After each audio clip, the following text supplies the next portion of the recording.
Good morning. I'm Diane Macedo. Thanks for streaming with us. In today's update, day 2 of testimony of the Derek Chauvin trial begins this morning in Minneapolis. Overnight, protesters there took to the streets demanding justice for George Floyd. Today, some of the bystanders at the scene of Floyd's death will be called to the witness stand as prosecutors make their case. We'll tell you what to expect when the trial resumes in just a little while. Plus, President Biden has announced nearly all adults will be eligible for the COVID vaccine in the next 3 weeks. The CDC says more than 95 million Americans have gotten at least one dose of the vaccine. But as cases rise in 23 states, the director of the CDC is issuing an urgent warning to all Americans. Lose the script, and I'm going to reflect on the recurring feeling I have of impending doom. We have so much to look forward to, so much promise and potential of where we are, and so much reason for hope. But right now, I'm scared. And what would you do if you got stuck overseas after testing positive for COVID-19? Felt almost like I was being held hostage. Hear why Americans can't come home until they get a negative test, and what the CDC is saying now as more and more Americans are traveling again. But we start in Minneapolis, where we enter day 2 of testimony in the trial of Derek Chauvin, the former police officer charged with killing George Floyd. Yesterday, prosecutors focused on that disturbing video of Floyd's death, while the defense claimed there is a lot more to the story than that video. ABC's Alex Perez has the latest. Overnight, demonstrators taking to the streets of downtown Minneapolis outside the courtroom where Derek Chauvin is standing trial, accused of murdering George Floyd. It's our duty! The crowd demanding justice on what was the first day of one of the most closely watched police misconduct cases in a generation.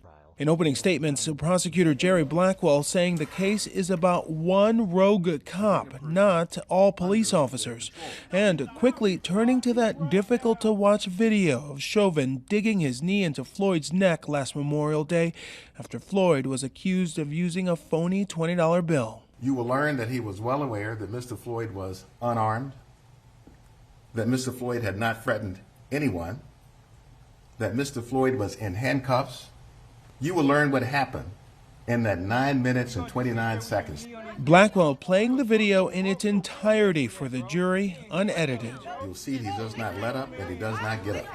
Doesn't get up even when the paramedic comes to check for a pulse and doesn't find one. The defense telling jurors Floyd's death was not caused by Chauvin, but by a combination of factors, including cardiac arrhythmia and fentanyl and methamphetamine found in his system, and that Floyd was resisting arrest.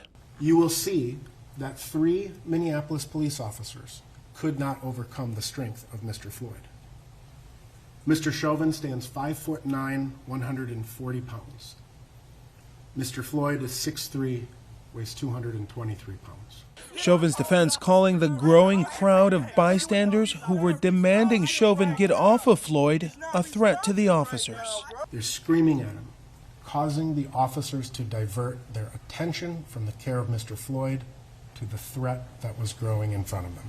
Those bystanders now also witnesses to taking the stand Monday. Get him off the ground. That voice, Donald Williams, who's trained in mixed martial arts and testified that he told Chauvin what he was doing was a deadly move called a blood choke. Like the fish in a bag, you seen his eyes slowly, pale out and again slowly roll to the back of his eyes. He was going through distress because of the knee, and he vocalized it that I can't breathe, I need to get up, and I'm sorry. Also testifying, the 911 dispatcher who sent police to the scene, she watched from a nearby city camera, video we are seeing for the first time. At first, the police vehicle Floyd was in rocked back and forth. Then, seeing the officers pin Floyd for so long, she wondered if the camera had frozen. My instincts were telling me that something's wrong. Something is not right. I don't know what, but something wasn't right.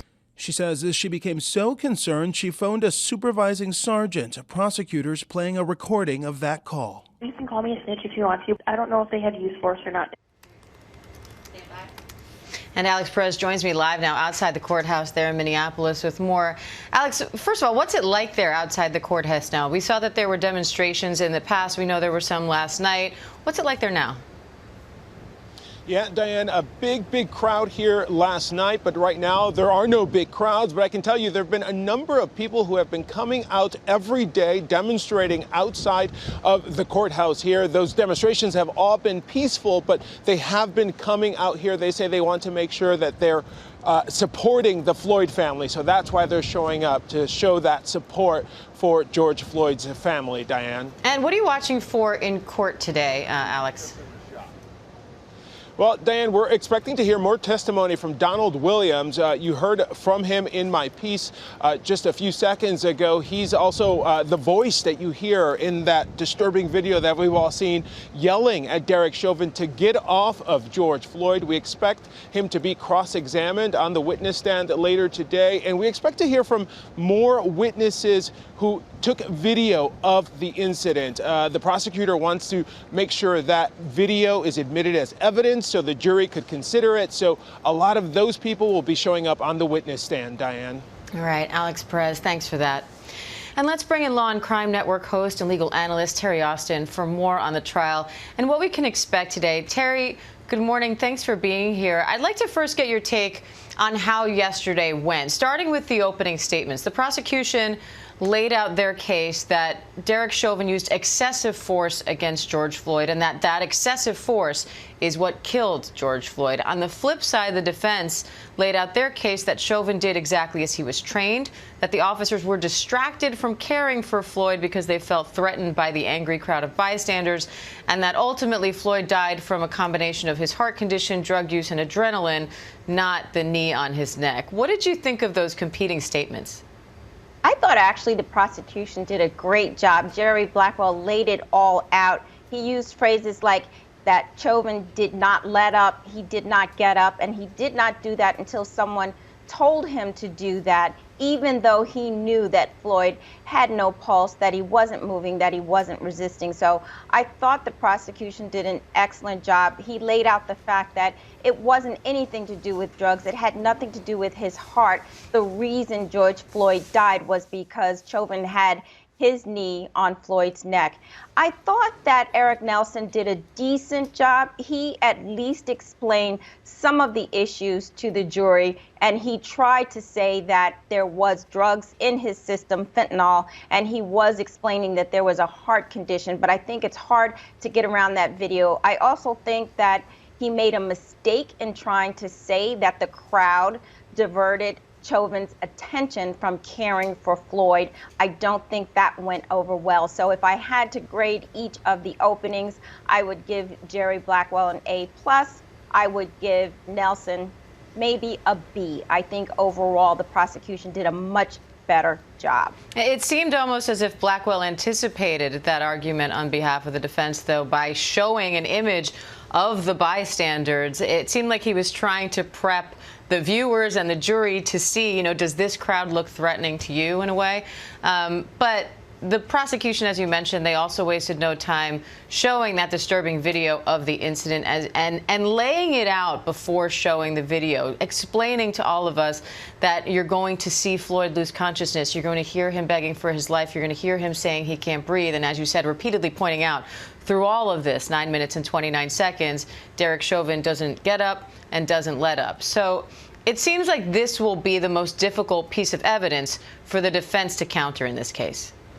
There's no question that video is going to be hard to counter, and that is the reason why Eric Nelson should have said something more about the video. He should have said, look, this is difficult. We mentioned this the other day, that he should have said something about the fact that this video is going to be hard to tolerate, and he didn't do that. One of the things I think a good attorney can do at trial is to make sure the jury understands, look, there are points that will be in favor of my client, and there are points that will not help my client, and you have to address that head on. And clearly the world saw that video, and Nelson failed to set that up so that the jury understands, look, it's hard to tolerate, but here's our explanation for what you are seeing, and he failed to do that. Yeah, no matter how many times you see that video, it is difficult to watch it and not have some kind of emotional reaction.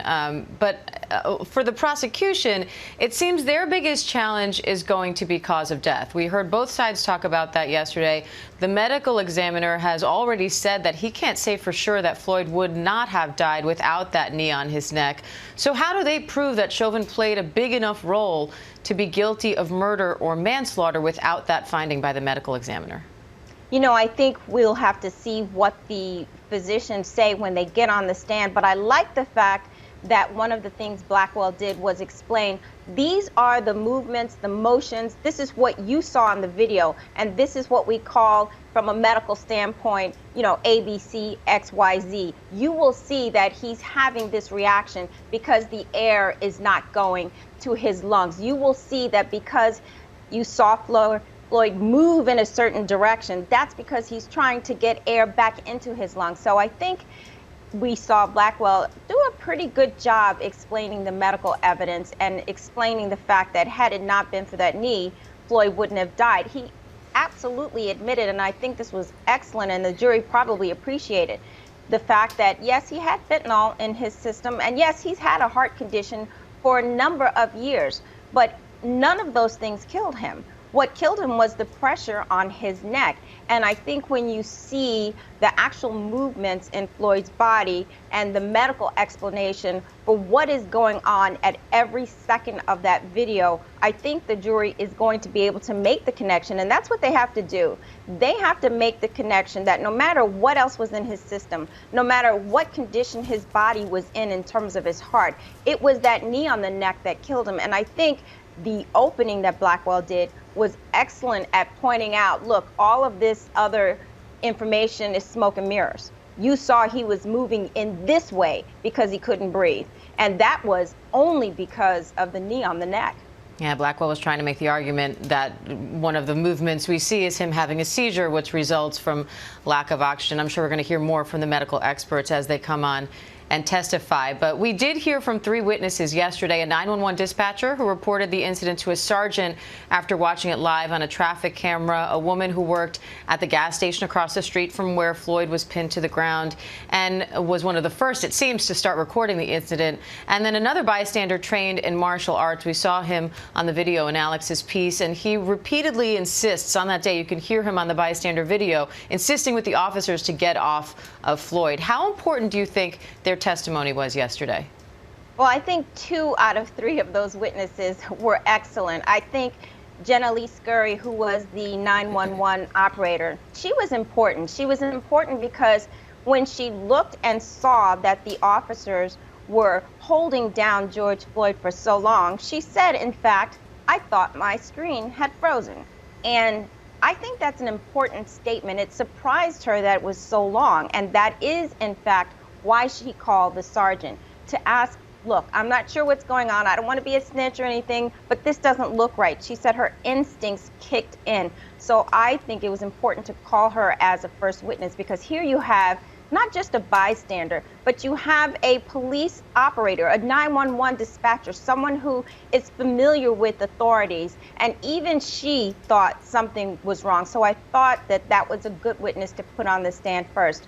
The second witness, I understand why the prosecution put Alicia Euler on the stand, because she did have one of the first videos.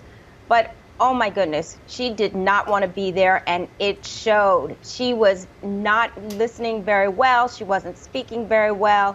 She looked impatient. She had her hand on her, chin and didn't want to really be there. And in fact, she said, I don't really want to be here.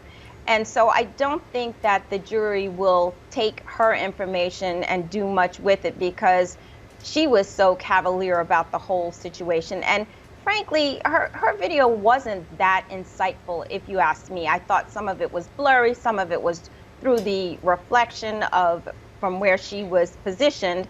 And so I might not have used her, particularly since she didn't want to be there and her attitude showed. And the jury is going to pick up on that. As far as the third witness, Donald Williams was excellent, and he will continue, as we've already reported today.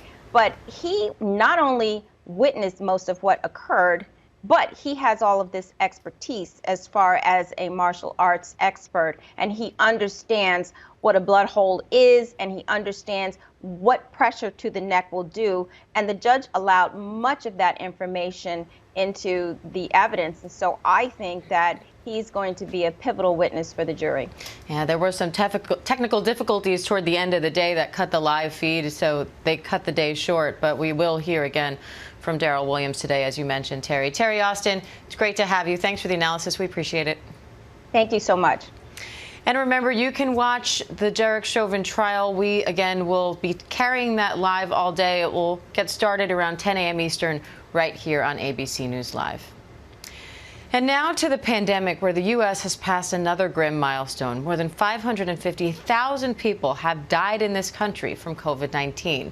Now, 23 states are reporting an increase in cases, but eligibility for the vaccine is quickly expanding as more than 95 million Americans have now received at least one dose. Eva Pilgrim has more.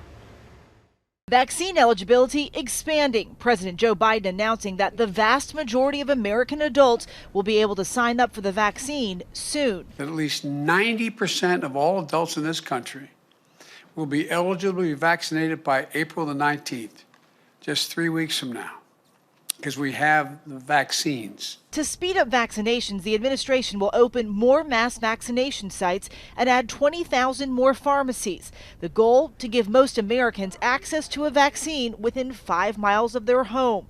12 more states this week making the vaccine available to anyone over 16. In Florida, where those over 40 are eligible, Monica Young and her family posing, showing off their Band-Aids, thankful to get the vaccine. Now we can, hug my mom. I haven't hugged my mom in a year. And a new CDC study finds the vaccines work. Researchers followed healthcare workers and found the vaccines were 90% effective at preventing both symptomatic and asymptomatic disease. The study also suggests the vaccines slow the spread of the virus. But despite all the people getting vaccines, the U.S. averaging more than 60,000 cases every day, hospitalizations up more than 10% across 17 states in the last week, and the number of deaths is rising too. The CDC director warning of another surge. I'll lose the script, and I'm going to reflect on the recurring feeling I have of impending doom. We have so much to look forward to, so much promise and potential of where we are, and so much reason for hope. But right now, I'm scared. Walensky points to a dangerous mix of restriction rollbacks, fast-spreading variants, and air travel now nearing pre-pandemic levels. The president calling on states to reinstate mask mandates. Sadly, some of the reckless behavior we've seen on television over the past few weeks means that more new cases are to come in the weeks ahead. The CDC director warning that younger people are most at risk for death and long-term side effects from a new surge. That's because so many Americans over the age of 65 have already been vaccinated. Diane? All right, we'll take the good news where we can find it. Eva Pilgrim, thank you. And while more Americans are booking flights, some people overseas are having trouble coming home. That's because Americans who test positive for COVID on international trips can't come back until they get a negative test. Our Gio Benitez has a closer look at some of those stranded Americans and how they're coping. This morning, Americans returning to the skies in droves, anxious to travel. American Airlines, just one of the carriers, seeing a massive spike, as much as a 400% increase in bookings compared to last year. The CDC is still urging people not to travel. In the U.S., you don't need a negative test to leave the country, but you do need one to come back home. It's a lesson some are learning the hard way. I felt almost like I was being held hostage. Antonio Delgado and his wife Shelley were in Cabo celebrating their 20th anniversary when he tested positive on his first trip during the pandemic. We arrived back at the hotel. They were waiting for us out front and said, go straight to your room. Don't touch anything. Don't talk to anybody. Go straight to your room. Delgado quarantined in his hotel room for 7 days before testing negative. CDC guidelines issued in January say Americans who test positive overseas cannot come back to the U.S. until they test negative. Corey Mudd was on his honeymoon with his wife Alicia in Riviera Maya, Mexico, when he got the news. We came back to our room after being at the pool for them to tell me that I had tested positive, and My first initial reaction was that can't be right, because I didn't feel sick or anything at all. He had tested positive on the 5th day of their trip and also couldn't come back to the U.S. And there's no sign of any travel slowdown anytime soon. Airlines are adding more and more flights to beach destinations. Just yesterday, United added flights in May to Mexico, the Caribbean, and Central and South America. On Monday, the CDC director asking people to hold off. We are just almost there, but not quite yet.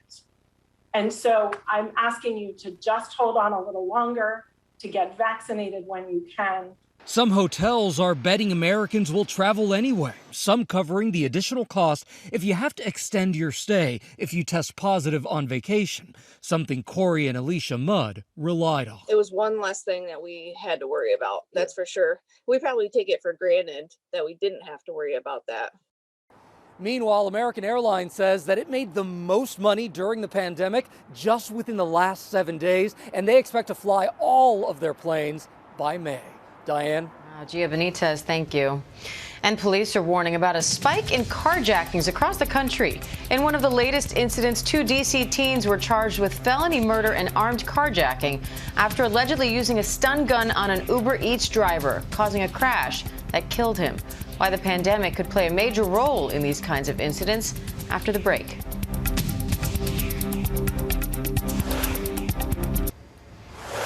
Welcome back. The U.S. is seeing a rise in carjacking after 2 more 13-year-olds were arrested in D.C. in connection with 2 separate armed carjackings.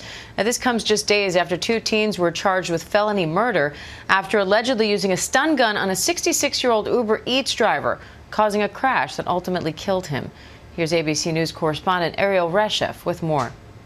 This morning, law enforcement warning of an alarming spike in carjackings nationwide. In Los Angeles Monday, a suspect stealing a car, colliding with another vehicle, then slamming into a tree. And earlier this month, Barstool Sports founder Dave Portnoy was shooting a video on the streets of Chicago, catching a car theft in progress on camera. That guy just got carjacked. In January, a carjacking suspect assaulting a woman at a Maryland gas station, then taking off. And now, authorities across the country tracking a disturbing trend during the pandemic. A growing number of carjackings perpetrated by teenagers. 2 female suspects, just 13 and 15 years old, charged with felony murder and armed carjacking in Washington, D.C. after they allegedly used a stun gun on 66-year-old Uber Eats driver Mohammed Anwar, causing a crash that led to his death.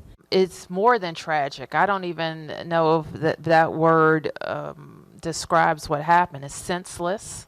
And just days after that horrifying incident, 2 13-year-olds also arrested in D.C. in connection with 2 separate armed carjackings. Authorities say with more kids at home and unsupervised during the pandemic, these crimes are skyrocketing. In my opinion, the rise was caused by basically America shutting down because of COVID. Gave the kids a lot more opportunity, a lot more free time on their hands. The number of carjackings in Washington, D.C. doubling from 142 to 345 in 2020. The same in Chicago, where authorities say carjackings reached a rate of about 4 per day. And in Minneapolis, 405 carjackings reported in 2020. That's triple the previous year. Minneapolis police saying they have seen a disproportionate number of juveniles involved in these crimes. They don't think about the future or really the consequences. It's just like one thing leads to another. And so people get hurt and people die.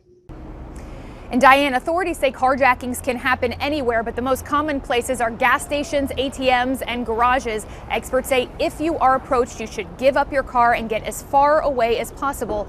Your car can be replaced. You can't. Diane? That's good advice. Ariel Reshef, thank you. And now let's take a look at the day's science and technology headlines. Here's Mona Kozar-Abdi. In today's Tech Bites, T-Mobile is ending its live TV service just 5 months after launching it. The T-Vision streaming bundles are going away at the end of April. Instead, T-Mobile is partnering with YouTube TV and Philo for its live TV services. Boston Dynamics is showing off Stretch, a new robot built to work in warehouses. It features a smart gripper to move items. In a promotional video, the gripper is shown removing the company's famous dog robot from a box. Stretch is expected to be sold commercially next year. And a powerful Pokemon card has brought in big bucks. The card went for nearly $312,000 in a recent eBay auction. It has a special rating, which basically means it is in mint condition. It's being called Pokemon's single most important card in existence. Those are your Tech Bites. Diane, now I just have to find my Pokemon cards. They're somewhere in my mom's basement. Back to you. A lot of cleanup. Moser Kozar Abdi, thank you. And it was another wild night in college basketball. Half of the men's Final Four is set after wins by Houston and Baylor, who will now face each other over the weekend. But the real excitement came in the women's tournament, thanks in part to the UConn Huskies. We'll break it all down after the break.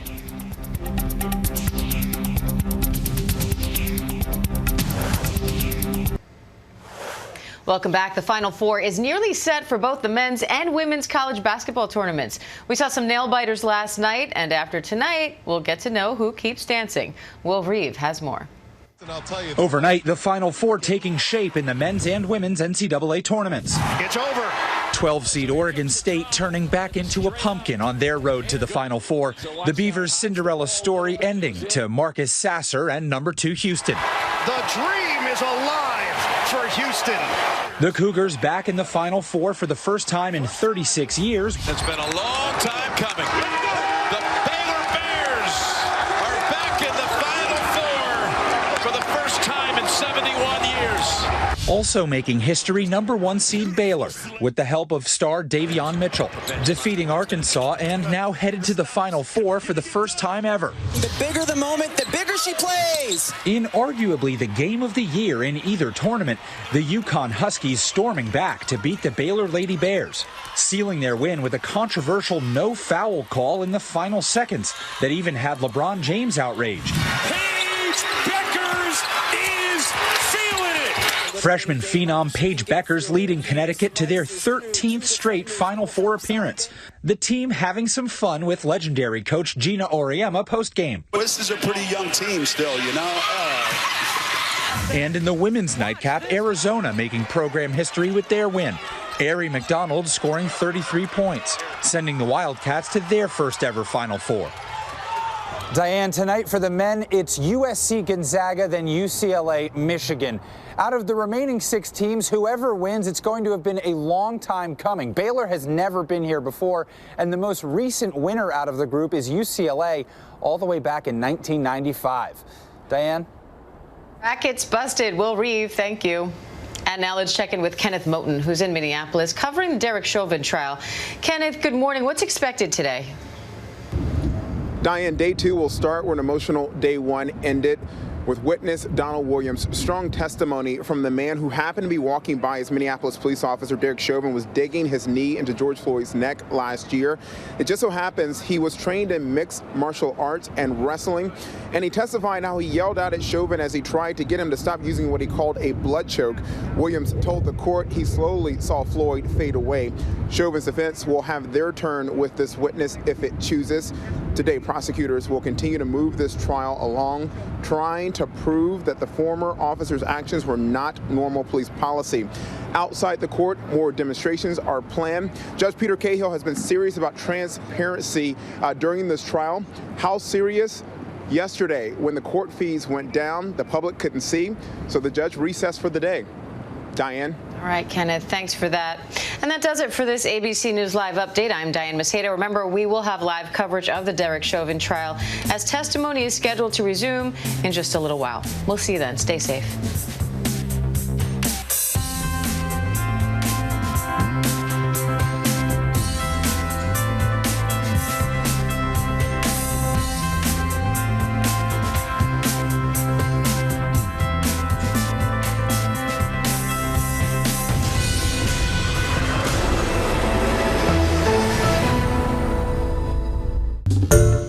Hi everyone, George Stephanopoulos here. Thanks for checking out the ABC News YouTube channel. If you'd like to get more videos, show highlights, and watch live event coverage, click on the right over here to subscribe to our channel, and don't forget to download the ABC News app for breaking news alerts. Thanks for watching.